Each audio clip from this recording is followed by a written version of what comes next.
ரெசார்ட்டில் கூட ரூம் கிடச்சிருதுங்க. ஹாஸ்பிட்டலில் ரூம் கிடைக்கிறதுங்கிறது பெரிய விஷயமா இருக்குது. இந்த நோய்கள் அதிகமாகிட்டே இருக்கிறதுக்கு காரணம் என்னன்னு பார்த்தா, கண்ணுக்கு தெரிஞ்ச பிரச்சனைக்கு நம்ம முக்கியத்துவம் கொடுத்துட்றோங்க. ஆனால் கண்ணுக்கு தெரியாத மனசுக்கு ஒரு நியாயமான வலி ஏற்படும் போது அந்த வலிக்கு உண்டான காரணத்தை புரிஞ்சுக்கிறதுல நம்ம முக்கியத்துவம் கொடுக்கறது இல்லைங்க. வாழ்க்கைனா எல்லாம் இருக்கிறது தான், சரி சரின்ட்டு போகிறதான் மெச்சூரிட்டி அப்படின்னு தப்பாக நினச்சிக்கிட்டு அவங்க அந்த பிரச்சனையை கடந்து போயிட்டு தான் நினைக்கிறாங்க. ஆனால் மனசு அப்படி கடந்து போகாதுங்க. அந்த மனசுக்கு ஏற்பட்ட வலிக்கு மருந்தே ஆறுதலான 4 வார்த்தையும் அதுக்கு உண்டான முக்கியத்துவம் தாங்க.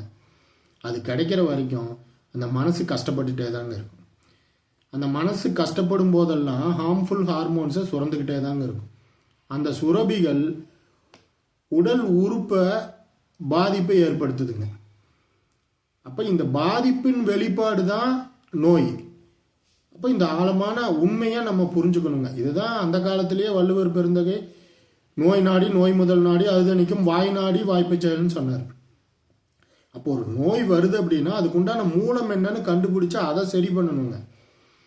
அதை சரி பண்ணாமல் அந்த பாதிக்கப்பட்ட ஆர்கன்ஸுக்கு மருந்து கொடுத்தாலும் ஆர்கன் சரியாயிடும். ஆனால் அந்த மூலம் அந்த பிரச்சனை சரியாகாதனால திருப்பி அதே ஆர்கன் பாதிக்கப்படுறதுக்கும் வாய்ப்பு இருக்குது. இல்லை அது நல்லா ஹெல்த்தி ஆயிடுச்சுன்னா வேற ஆர்கன் பாதிக்கப்படுறதுக்கும் வாய்ப்பு இருக்குது. அப்போ இதை நம்ம இந்த ஆழமாக புரிஞ்சுக்கணுங்க இந்த உண்மையை. இப்போ உங்கள் வாழ்க்கையில் உங்கள் மனசுக்கு ஏதாவது வலி ஏற்படும் போது தயவுசெய்து அது உடனே அட்ரஸ் பண்ணுங்க.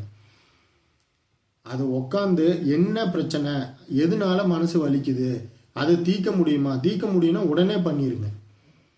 அப்படி அது நியாயமில்லாத வழியாக இருந்தாலும் அந்த மனசுக்கிட்ட பேசுங்க. இல்லை இது இந்த மாதிரி தான், இதனால தான் அப்படி நடந்தது, அப்படி நம்ம எடுத்துக்கூடாது அப்படின்னு.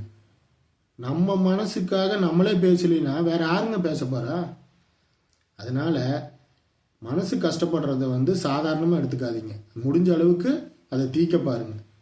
இந்த மனசு நல்லா இருக்கணுங்கிறதுக்காகத்தான் படிப்பு, தொழில், வேலை, காசு, பணம், சொத்து, சமுதாயம், ஆன்மீகத்தில் எது எடுத்துக்கிட்டாலும் சரி, சாஸ்திர சம்பிரதாயம், இதெல்லாம் இந்த மனசை சுற்றி தாங்க ஆரம்பிக்கப்பட்டது. அதனால் அது உண்மையை புரிஞ்சுக்குவோம். உடல் ஆரோக்கியமாக இருக்கணும்னா மனசுக்கு முக்கியத்துவம் கொடுப்போம். மனசை சந்தோஷமாக வச்சுக்குவோம்.